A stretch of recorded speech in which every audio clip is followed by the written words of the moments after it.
Welcome to the men's workshop. इस channel पे दी जाने वाली एडवाइस, बताए जाने वाले टैक्टिक्स और सिखाई जाने वाली स्ट्रैटेजी सिर्फ और सिर्फ मर्द हजरात के लिए हैं। एडवाइस नंबर 1, अगर वो तुम्हें छोटे छोटे मैसेजेस भेजती है जैसे कि I guess, not much, whatever, I don't know, तो मेरे भाई वो तुम्हें गेम कर रही है। अपना वक्त उसके साथ मजीद बर्बाद मत करो, वो फ्यूचर में तुम्हें छोड़ देगी। हाँ, तस्लीम करो इस बात को। खुद को इतना भी घटिया मत समझो कि कोई तुमसे इस तरीके से बात करे। तुम बहुत कीमती हो, तुम्हारा वक्त बहुत कीमती है। अपना ये गोल्डन टाइम उस पर खर्च मत करो। नंबर 2, अगर उसने हेयर कलर लगवाया है और तुमसे पूछना गवारा नहीं किया, अगर उसने नेल पॉलिश तुम्हारी मर्जी की नहीं ली, अगर उसकी मेहंदी का डिजाइन वो नहीं जो तुम्हें पसंद है, तो मेरे भाई वो तुम्हें गोली दे रही है। उस पर से ध्यान हटाओ और अपने मकसद पे ध्यान लगाओ। मजीद खुद को बेवकूफ मत बनाओ। अपने कान और आंखें खोलो और अभी से उससे अपनी राहें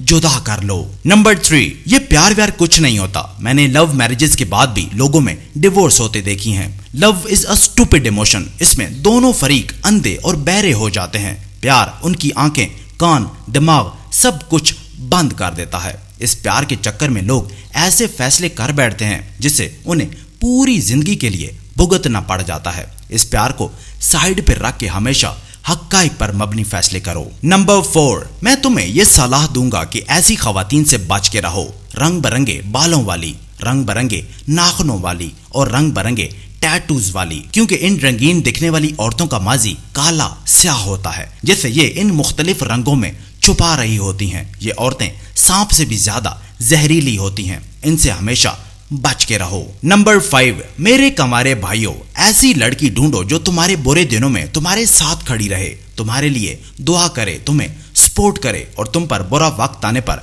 अपने रब की तरफ रुजू करे, ना कि किसी और मर्द की तरफ। ये बातें तुम्हें स्कूल वाले नहीं बताएंगे। नंबर 6, मेरा तजुर्बा ये कहता है कि शादी के दौरान आने वाले 100% मसाइल माली मसाइल ही होते हैं। लेकिन अगर तुम्हें यह लगता है कि एक कामयाब शादी के लिए सिर्फ प्यार ही काफी है, तो मेरे पास तुम्हारे लिए एक बुरी खबर है। वो ये कि तुम्हारी शादी लंबी नहीं चल पाएगी। शादी से पहले वो तुम्हें कहेगी मैं रूखी सूखी खा लूंगी, लेकिन बाद में वो KFC की फ्राइड चिकन रेसिपी डिमांड करेगी। नंबर 7, तुम एक मर्द हो, लीड करो, वो तुम्हें फॉलो करेगी। अगर तुम एक अच्छे लीडर साबित हुए तो वो तुम्हें सपोर्ट करेगी, लेकिन अगर तुम एक बुरे लीडर बने तो वो बगावत करेगी, बिल्कुल वैसे ही जैसे सिटीजन्स बुरे लीडर के खिलाफ हो जाते हैं। अगर तुम एक इफेक्टिव लीडर साबित हुए तो वो तुम्हारी मदद करेगी, जैसे सिटीजन्स एक इफेक्टिव लीडर की मदद करते हैं। तुम लीडर बनो, वो फॉलोअर बनेगी। नंबर 8, औरतों के पीछे भागना बंद करो।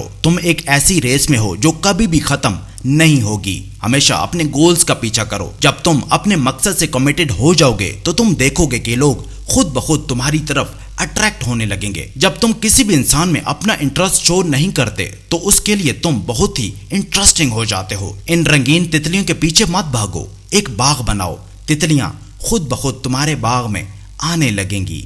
नंबर 9, औरत से इमोशनल होके बात मत करो और ना ही उससे कोई आर्ग्यूमेंट करो। उसकी बुलशिट को लंबे लंबे इमोशनल मैसेजेस में आंसर मत करो। मैं तुम्हें कैसे बताऊं कि तुम्हारे इन इमोशनल मैसेजेस को वो रद्दी की टोकरी में डाल देती है। अगर उसके एक टेक्स्ट में टोटल 10 वर्ड्स हैं तो तुम्हारे मैसेज में टोटल 5 वर्ड्स होने चाहिए। तुम उसे जितनी कम वैल्यू दोगे वो तुम्हें उतनी ही ज्यादा वैल्यू देगी। और एडवाइस नंबर 10, औरत को समझने की कोशिश मत करो। तुम सिर्फ अपना वक्त जाया करोगे। हमेशा अपने आप को समझो, अपनी स्ट्रेंथ और वीकनेसेस को जानो, अपनी वर्थ को समझो। ये उसका काम है कि वो तुम्हें समझे, ना कि उल्टा तुम्हारा।